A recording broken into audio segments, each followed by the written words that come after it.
What's going on, everyone? This is day 2 of probably the biggest upgrade I can do on this thing versus stock.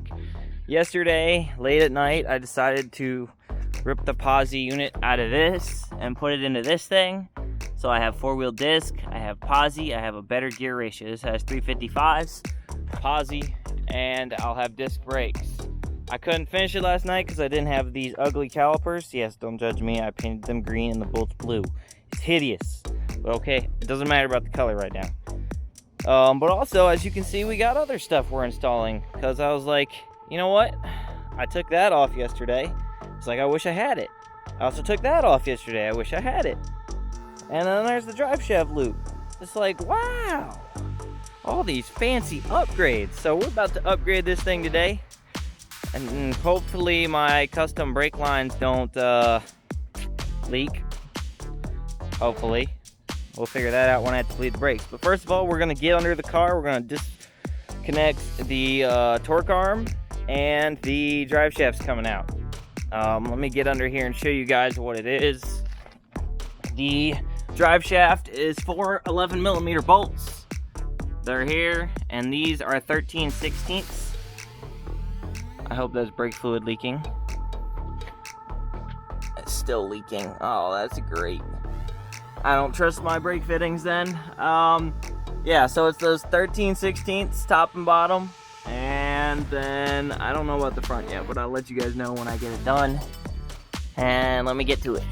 Sorry about the late update, guys. I've been working on getting this off. And I don't think the transmission mount's supposed to be like that, guys, but you know, what do I know? Who needs transmission mounts where we're going? But yes, for this, with my new torque arm, I have to remove this old bushing. So I gotta grind away these tabs, all these rivets. I'm going to grind them away because the new one doesn't look like that. It looks a lot better. Oh.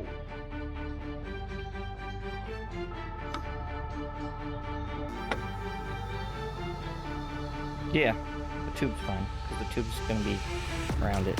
Alright, anyways, let me grind away these and give you guys an update. And with the help of me old carbide, we have drilled them out, and now we have the empty clamshell ready for the new bushing. I'm gonna put some grease on here so this thing will be easier to close. This isn't going to be easy. This is a lot tighter than your old one. I've already tried. That's all I'm gonna say. So grease the sides. Grease the tube so the torque arm slides right on in, guys, and then reinstall underneath your car. I'll give y'all an update once I get this in and the drive shaft in. BRB. Alright, guys, so we already have the drive shaft and the cross member in. We're about to put this much heavier torque arm. This is adding 15 pounds at least. That is beefy, guys. But yes, sir, that's so much better looking. Drive shaft loop, aluminum drive shaft. Now I'm gonna have to go back to the back and jack up the rear end because that pinion angle is gonna be wrong. And I'm hoping I can get it in that hole.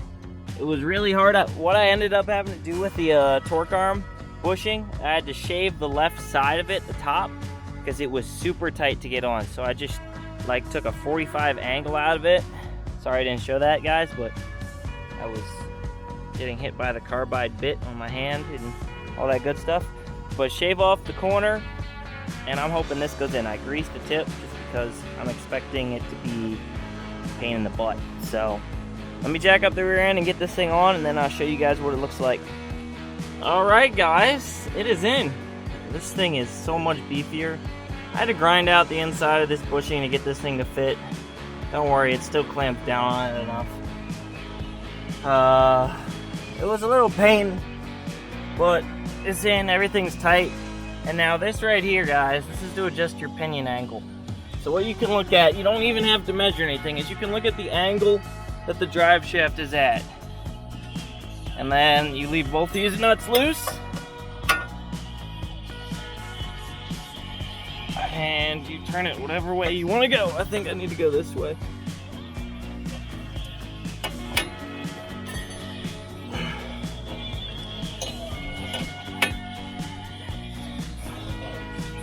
Although it's not the easiest to tell if this thing's actually moving or not, but should be. Tell you what, we're gonna call that good right now.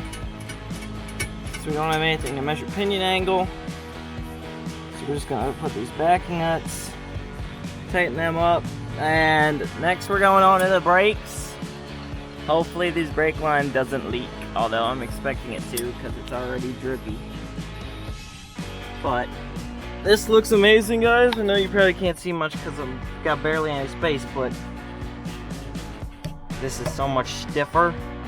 Wait till I put the subframes on this thing, guys. This thing's gonna be like, ooh! I like it a lot. It's a performance car now. Sorry it's been a while since the last update, guys, but I had to grind away this entire bump stop so this tire will fit because this thing isn't centered. The fix to that is getting an adjustable one of these, which I have on the way, but so I can drive it, I cut that bump stop completely off.